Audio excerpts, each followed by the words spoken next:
بسم اللہ الرحمن الرحیم۔ السلام علیکم ناظرین، امید ہے کہ آپ خیر و عافیت سے ہوں گے۔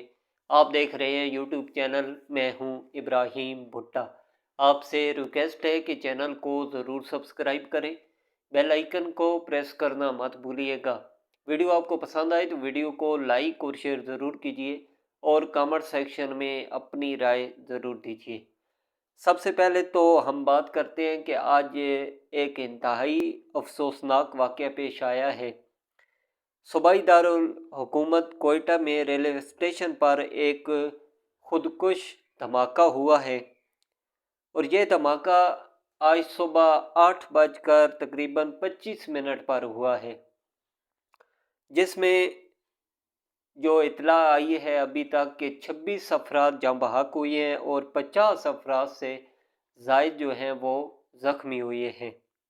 حکام کے مطابق دھماکہ آج صبح ریلوے اسٹیشن پر اس وقت ہوا جب وہاں مسافروں کی بڑی تعداد موجود تھی۔ ریسکیو ذرائع کے مطابق جاں بحق اور زخمیوں میں خواتین اور بچے بھی شامل ہیں۔ زخمی اور لاشوں کو اسپتال منتقل کیا گیا۔ متعدد زخمیوں کی حالت جو ہے وہ تشویشناک بتائی جا رہی ہے۔ دھماکے کے پیش نظر سول اسپتال کوئٹہ میں ایمرجنسی نافذ ہے، جبکہ طبی امداد کے لیے اضافی ڈاکٹرز اور عملہ بھی طلب کر لیا گیا ہے۔ اس حوالے سے کمشنر کوئٹہ حمزہ شفقات کا کہنا ہے کہ ریلوے اسٹیشن پر دھماکہ خودکش تھا، جس میں سیکورٹی فورسز کو نشانہ بنایا گیا۔ خودکش دھماکے کی ذمہ داری کالعدم تنظیم نے قبول کی ہے، اور اس پر قائم مقام صدر سید یوسف رضا گیلانی صاحب نے کوئٹہ ریلوے اسٹیشن پر بم دھماکے کی شدید مذمت کی ہے، اور قیمتی جانوں کے ضیاع پر انہوں نے دلی افسوس کا اظہار کیا اور زخمیوں کو فوری طبی امداد فراہم کرنے کی بھی ہدایت کی۔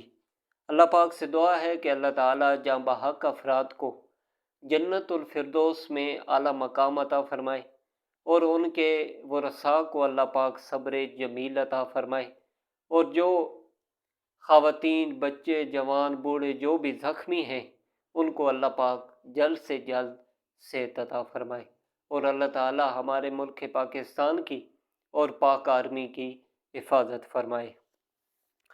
اس کے بعد ایک اور خبر آئی ہے کہ جمعیت علماء اسلام نے پی ٹی آئی سے بیک ڈور رابطوں کے نتیجے میں عمران خان صاحب سے اڈیالہ جیل میں ملاقات کا فیصلہ کیا ہے۔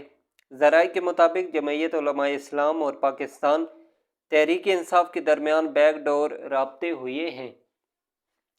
دونوں جماعتوں کے درمیان بیک ڈور رابطوں کے نتیجے میں جے یو آئی نے سابقہ وزیر اعظم عمران خان صاحب سے ملاقات کرنے کا فیصلہ کیا، جس کے لیے جے یو آئی ملاقات کے لیے عدالت سے رجوع کرے گی۔ عدالت سے اجازت ملنے کے بعد جے یو آئی رہنما بانی چیئرمین عمران خان صاحب سے ملاقات کر سکتے ہیں۔ ذرائع کے مطابق جمعیت علماء اسلام کی جانب سے کمران مرتضیٰ صاحب عمران خان صاحب سے ملاقات کریں گے۔ مولانا فضل الرحمان صاحب خود عمران خان صاحب سے ملاقات نہیں کریں گے۔ ملاقات میں حکومت کو ٹف ٹائم دینے کے حوالے سے حکمت عملی پر غور ہوگا۔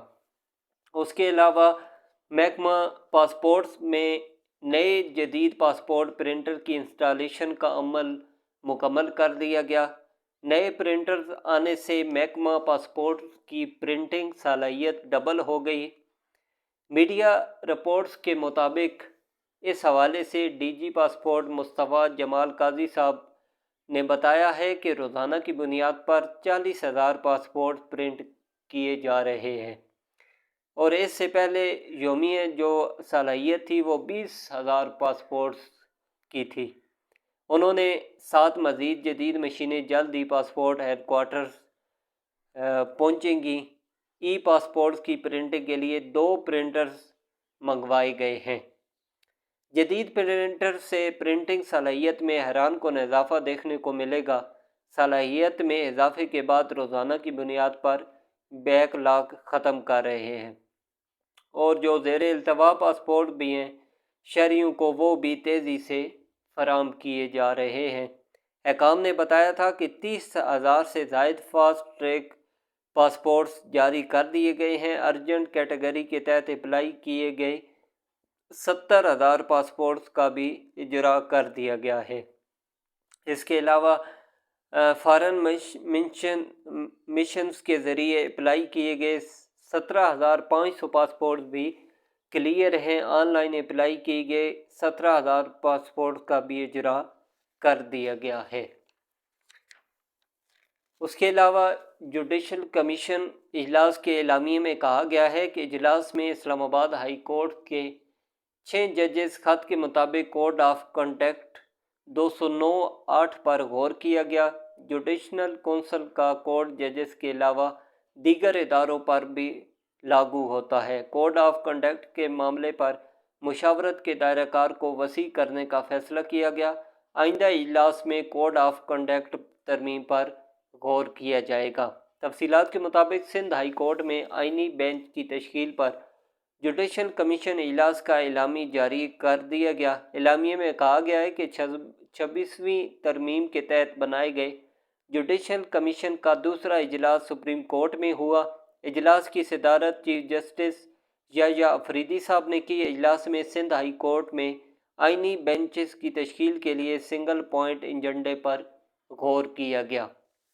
اعلامیے میں کہا گیا ہے کہ اجلاس میں جسٹس منصور علی شاہ صاحب، جسٹس منیب اختر صاحب، جسٹس امین الدین صاحب، سندھ ہائی کورٹ کے جسٹس شفیع صدیقی صاحب نے شرکت کی۔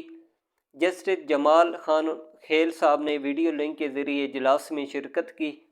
جاری اعلامیے کے مطابق سندھ ہائی کورٹ کے چیف جسٹس محمد شفیع صدیقی صاحب کی پیش کردہ تجویز کی توثیق کی گئی۔ سندھ ہائی کورٹ کے تمام موجودہ ججز کو آئینی بینچوں کے لیے نامزد کیا گیا۔ سندھ ہائی کورٹ کے تمام ججز آئینی بینچوں کے لیے 24 نومبر تک کام جاری رکھ سکیں گے۔ اعلامیے میں کہا گیا ہے کہ جوڈیشل کمیشن کا آئندہ اجلاس 25 نومبر کو ہوگا۔ وزیر قانون اعظم نذیر تالر صاحب، اٹارنی جنرل منصور عوان صاحب، سینیٹر فاروق ایچ نائک صاحب، سینیٹر شبلی فراز صاحب، شیخ آفتاب عمر ایوب صاحب، روشن خورشید صاحبہ نے بھی اجلاس میں شرکت کی۔ اس کے علاوہ ہم بات کرتے ہیں کہ عوام کے لیے ایک خوشخبری ہے کہ حکومت نے بجلی صارفین کے لیے ایک اہم اعلان کرتے ہوئے بجلی سہولت پیکیج متعارف کروا دیا ہے، جو دسمبر 2024 سے فروری 2025 تک نافذ العمل رہے گا۔ اس پیکیج کے تحت صارفین کو اضافی بجلی کے استعمال پر 26 روپے تک فی یونٹ ریلیف ملے گا۔ پاور ڈویژن کی جانب سے جاری کردہ اعلامیے کے مطابق بجلی کے فی یونٹ پر 26 روپے 7 پیسے تک کا فلیٹ ریٹ فراہم کیا جائے گا، جو گزشتہ سال کے مقابلے میں اضافی بجلی کے استعمال پر دی جانے والی رعایت ہوگی۔ اس پیکیج کا مقصد صارفین کو موسم سرما کے دوران بجلی کے بلوں میں کمی فراہم کرنا ہے۔ پاور ڈویژن کے مطابق یہ سہولت پیکیج گھریلو، کمرشل اور صنعتی صارفین کے لیے یکساں طور پر نافذ ہوگا اور صرف موسم سرما کے 3 ماہ یعنی دسمبر 2024 سے فروری 2025 تک اس کا اطلاق ہوگا۔ حکومت کا یہ اقدام بجلی کے بڑھتے ہوئے نرخوں سے پریشان صارفین کے لیے مالی سہولت کا باعث بنے گا اور اضافی بجلی کے استعمال پر ان کی مالی مشکلات کو کم کرے گا۔ تو اگلی ویڈیو میں آپ سے دوبارہ ملاقات ہوگی۔ اجازت دیجیے، اللہ حافظ۔